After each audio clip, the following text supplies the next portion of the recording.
calls us to give and give generously. He calls us to be cheerful givers. He calls us to submit and to surrender and to sacrifice. And so this fits right with everything and right with it all. And so ushers, if you guys would make your way up, they're going to take the offering now.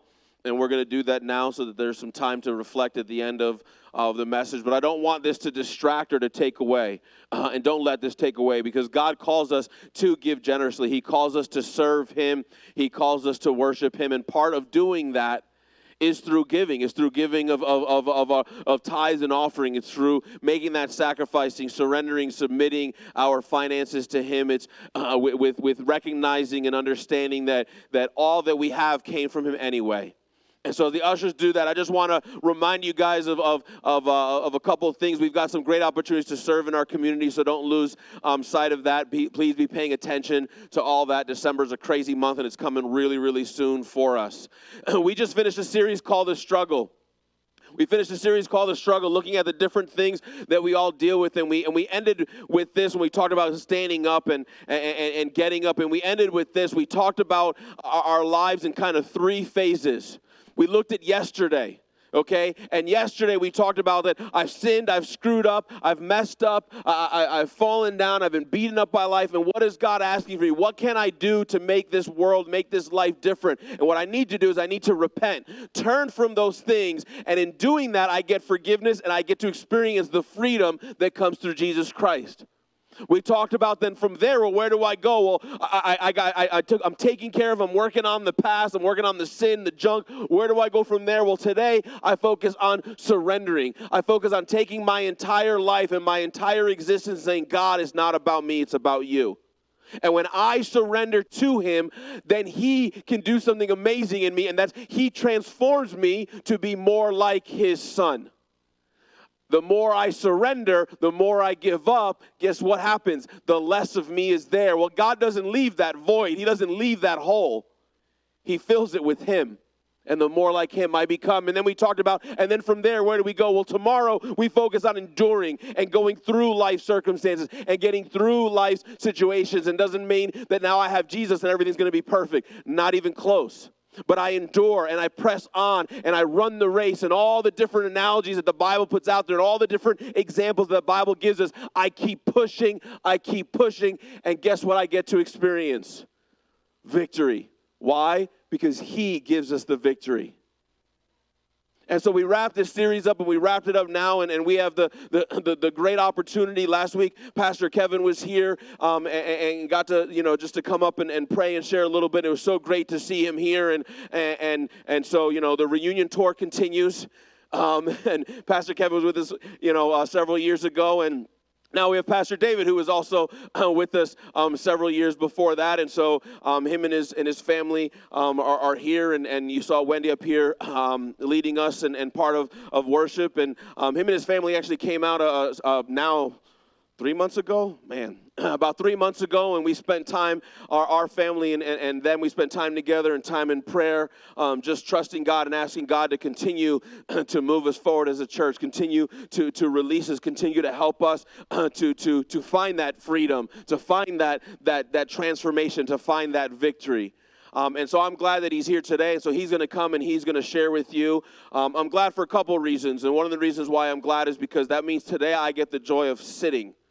And after last week, standing is this feels really good right now. But after last week, I'm really going to enjoy not having to stand or kneel.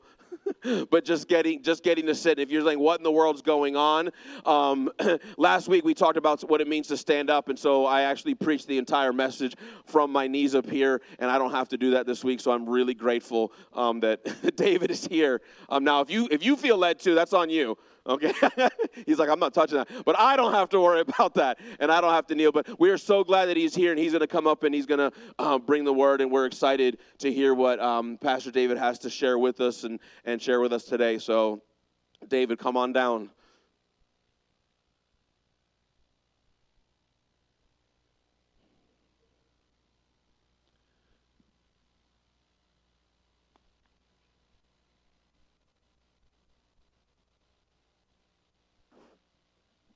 Thank you.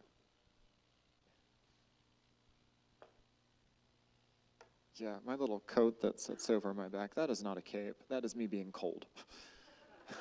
Yeah, no, left Ohio, went down to North Carolina, blood thinned out. So this is officially chilly to me, and it's the coldest I've seen in a while. So it'll get a little colder than this in North Carolina, but you guys will have a whole lot more winter than we do, so that's all good.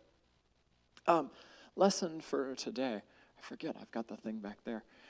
Can we go to the John 15 verse? That'd be better. Thank you. I was originally just going to have this verse at the end, but I realize it ties everything together really well, so I'll probably start and end here. But the verse goes like this. It says, this is Jesus talking to his disciples at the very end of his earthly ministry. It's kind of the place he's brought them to. And he says, no longer do I call you slaves, for the slave does not know what his master is doing, but I have called you friends. For all things that I have heard from my Father I have made known to you. And what this is this is an invitation for them. Like, I'm calling you friends. Do you want to be my friends? Like, he's spent years working with them to try and get into them. Like, this is how the kingdom works. This is how I work. This is who I am. Let's continue on in this. And that door stands open, and that invitation is open for all of those that know the Lord. And we can choose not to take it. We can settle for a really distant relationship with him, which I think is kind of boring, but we could do it. If you go throughout Scripture, you'll find that he's been edging this way from the beginning. You know, John is not the first book of the Bible. And what I want to do is take a few minutes to try and communicate some of God's heart and the way he works with people. And my intent isn't so much to say anything new. I want to help you make a transition from sort of understanding a concept here to getting it here. There's a difference when you get it here. You know, it's one thing to say, oh, God loves you. You know, we know that. But when we're in the midst of real deep trial, do we know it so that actually brings us comfort and brings us security? And we recognize, we say, God is in control. Like, okay, that means I really don't have to worry about tomorrow. I just need to meet with him today. I have learned that we will behave according to our most deeply held beliefs. We can grit our teeth and follow what's up here. But like what's really in here is what comes out when the pressure's on. And it's what comes out when we're not paying attention. So the more we can get reality into here, the better off we're going to be. So dealing with the Lord, my own personal experience, I kind of was given this impression of God. I was raised in a Christian home. I was very happy for that. But I was kind of, nobody said this, but I kind of had this impression, God's up here, I'm down here. He's big, I am not. He's in charge, I am not. Therefore, it's really smart to obey him. And these are all true statements, right? Just haven't missed anything. But if we miss the fact that he really has a friendship for us, that it's not meant to be, like, he's up here, we're down here. This is not meant to be some barrier between us. The scriptures also say we are currently seated in heavenly places with Christ. Where he is, we are. He also dwells within us. Like the idea of a split between us and him, that was never part of the plan. That's something we make up. And we keep putting between us and him because we don't, again, it's not here. We just don't get it yet. And so I grew up with that kind of, just an awareness of that split, not realizing there was anything wrong with it. And through the years of just walking with the Lord, he's slowly begun to just kind of break that down. All the sort of religiosity that exists between us and him and all the stuff that we put on and the things we put in the way and the misconceptions that we have. And I don't think I'm there yet. I'd like to be. But it's a thing that little by little has worked its way into me. And one of the things, this was a recent kind of revelation. If you'll go to the verse in Exodus, it's that the Lord has really started kind of highlighting to me, and that's that he responds to us. Like, this is normal among friends. If you actually have a friendship with someone, you can say something to them, and they'll respond. You cross along the street, hello, friend, and you expect a hi back, because that's what friends do, right? Well, and you don't always have to say something. You know how, like, sometimes if you're really upset, a real friend that knows you will recognize that you're upset? Now, they may not know what to do with you. That's sometimes a different animal. But at least they'll recognize it some of the time. Well, this is very true of the Lord. He takes notice of us. I grew up with a verse. There's a verse in James where it says, you have not because you ask not. And I would encourage you, pray more, not less. We talk about prayer. Prayer is good. But do you know that you don't have to pray for God to take notice and then respond to you? It's encouraged. I suggest more prayer, not less. But it's not a requirement. And seeing this is one of those things that just kind of rocked my little world. This is out of Exodus, God dealing with the Israelites. He's decided he's going to break them out of slavery. And so he's introducing himself to Moses and saying, we've got a job to do. And the opening to this is he says, I have surely seen the affliction of my people who are in Egypt, and have given heed to their cry because of their taskmasters. For I am aware of their sufferings. In other words, God's saying, I see them, I hear them. You'll notice it doesn't say that they actually cried out to God. It just says they cried because it hurt.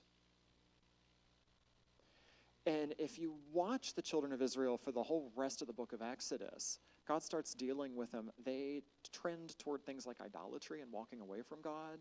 They frequently accuse God of wanting to do evil things to them. These are not people that were crying out to God.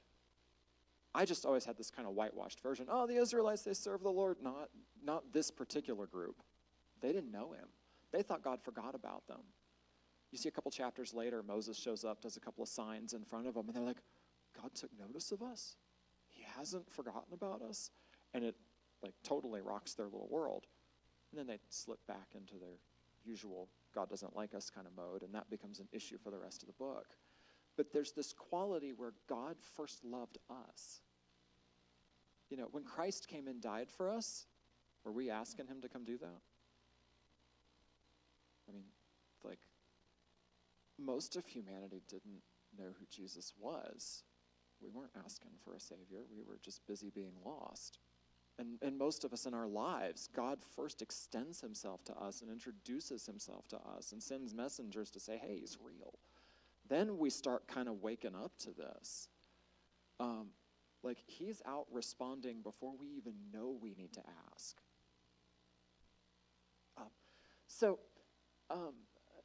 A further example of this that just kind of dumbfounded me when I saw the pattern, and this is the pattern for the book of Exodus. I'm only going to do one of these rather than go on and on. If you go to the next verse. This is a few chapters later. God has now broken them out of Egypt. By this point in time, they now know that God is real and God is insanely powerful because he just crushed the mightiest nation on earth and broke them out of slavery, and now they're free. And this is like the very next verse. It says, so the people grumbled at Moses. They had a source of water, and it was like bitter and poisonous. They couldn't drink it. And they were thirsty, and they're in a desert. And so they're complaining. They say, what shall we drink? And then he, being Moses, cried out to the Lord, and the Lord showed him a tree, and he threw it into the waters, and the waters became sweet. And there he made a statute and a regulation, and there he tested them, he being the Lord. And the testing here is to demonstrate what's in their hearts. It's not like a pass-fail. It's a reveal to them, like, you guys tend to complain when you really don't need to. But here you find all the children of Israel did was they complained again, and God showed up and responded. My point in this for us to draw from this is wherever you are, whatever you're going through, whatever you're thinking about, God's already taking notice of it. Chances are he's already doing stuff about it, whether you know it or not. Whatever you do, the choices you make and you don't make, he's already responding to them constantly. He wants to be your friend. Now, we don't always recognize the responses that he's doing, and we don't always like them when we do recognize them, but he's there doing them. Um, another variation on this that I saw is I realized that God has two kind of modes when he speaks, typical of most friends. You ever have a friendship, or maybe you've done this in your own life, where you make a decision or a friend makes a decision and they will not be dissuaded? Like, that's where I'm going, this is what I'm going to do. Maybe about a little thing, maybe about a big thing. How many have seen this? This is not crazy. Okay, God does this sometimes. That first verse out of Exodus, like, I've seen him, it's bad, and he goes on from there to basically explain, we are going to get them out of slavery. And Moses, if you read a little bit further in that chunk, he starts arguing with God and making excuses and reasons not to go and finds fault with some of the stuff. But the Lord's decided, we're going, we're doing this thing. And if Moses, I really firmly believe this, if Moses had dug in his heels and said, I'm not doing it, God would have found someone else. Like, he was going to get the children of Israel out of Egypt and out of slavery. That was a non-negotiable in the heart of God. But the other side of things I think is interesting. It's in this same sort of conversation.